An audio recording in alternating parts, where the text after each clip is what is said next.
Welcome to another interview by the Fibroids Project, bringing you information to make your life better for women with fibroids.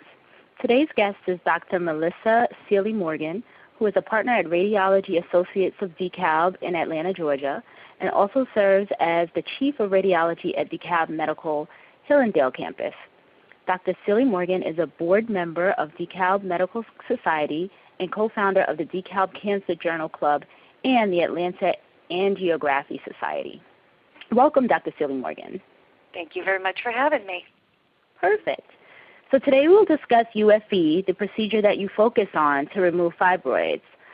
Before we get started, I'd definitely like you to tell our members a little bit about you. I know you're very, very passionate about this. When we spoke, you definitely wanted our members to know more about what you do. So as the Chief of Radiology at Dekalb Medical and partner at Radiology Associates of Dekalb, please tell us more about your responsibilities.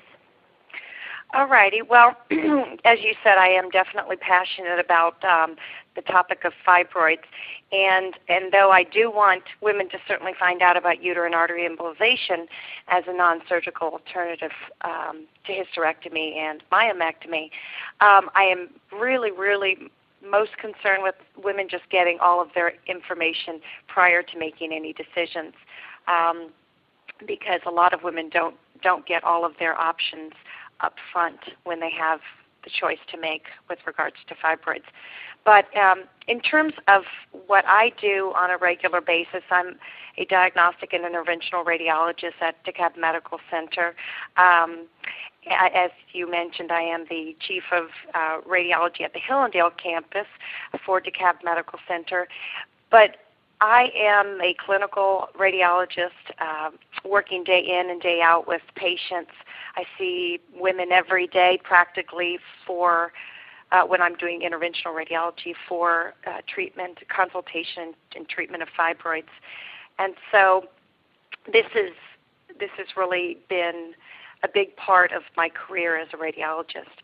I also do a lot of talks outside of the hospital at different churches and social gatherings about this particular topic because I think it's so important.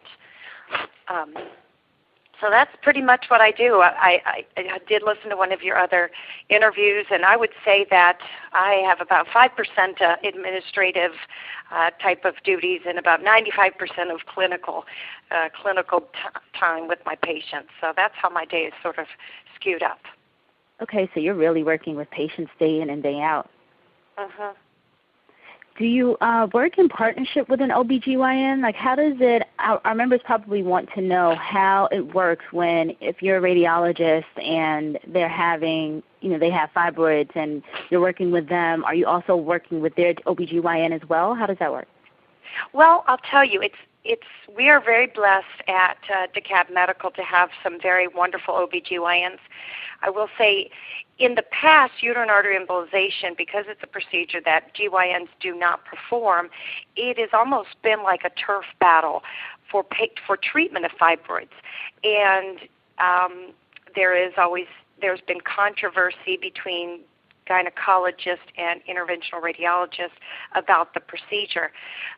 But the American College of Obstetrics and Gynecology has come out in favor of the procedure, and so I think it's becoming more and more part of the discussion when GYNs have a patient with fibroids. But as I said, probably our leading referral is from a GYN, so a patient will come in, be diagnosed with fibroids because of her symptoms or her bimanual exam, and the GYN will talk to her about her various options for treatment, and if she's interested in preserving her uterus, and interested in uterine artery embolization, the patient will then be referred to me. Now that being said, and then we always sort of double back and talk to the GYN, let them know that they are in fact a candidate, and let them know that they've come in for the procedure and when they need to have follow-up with their GYN. But though we have such a nice relationship with our GYNs, there are certainly GYNs who are less interested in the procedure and don't advocate it. And so I do get a fair number of patients because we do a lot of, as I said, we do a lot of outreach into the community.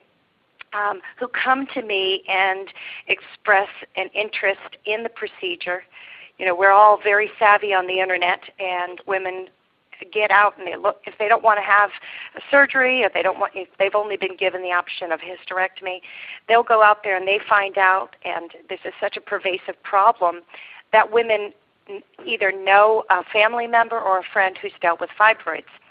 And they find out about uterine artery embolization, and they come to me directly because, you know, they can come and see me without having a GYN referral. Mm-hmm. And, you know, we always have to have a GYN involved, even if it is just to follow up after the procedure and ensure that the patient has adequate annual, you know, pap smears and good, you know, gynecologic health. So if a patient comes to me and says either I don't have a gynecologist or I can't go back to my GYN, she told me this procedure, you know, doesn't work or it's experimental, both of which are not true.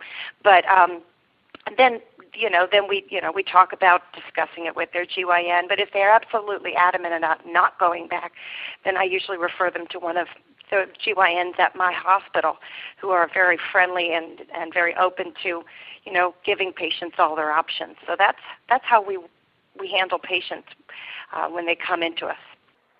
Thanks for tuning in to another physician interview from the Fibroids Project. Our mission is to make life better for women with fibroids. Visit us at www.fibroidsproject.com.